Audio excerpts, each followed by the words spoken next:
श्री स्वामी समर्थ महाराजांनी समाधी घेतली.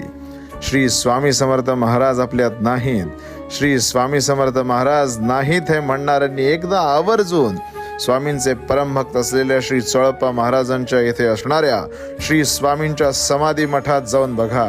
साक्षात्कार काय असतो, अनुभूती काय असते, दैवी चमत्कार, दैवी साक्षात्कार काय असतो, तिथे गेल्यावर आपल्याला कळेल. महाराज गाभाऱ्यातून आपल्याला सांगतात की तुला झालेली दुःख, यातना, विवंचना सोडून दे. महाराज जणू स्वतःचं वाक्य, भिवू नकोस, मी तुझ्या पाठीशी आहे, हे सिद्ध करतात. महाराज भक्तांना सांगतात की माझा देह आजही या समाधी मठात आहे, या समाधी मठात मी आजही जागृत आहे. आलेल्या प्रत्येक भक्तांची दुःख मिटवण्यासाठी मी आजही या मठात आहे. त्यामुळे आवर्जून स्वामींचं दर्शन घ्या आणि महाराजांचा साक्षात्कार अनुभवा. श्री स्वामी समर्थ.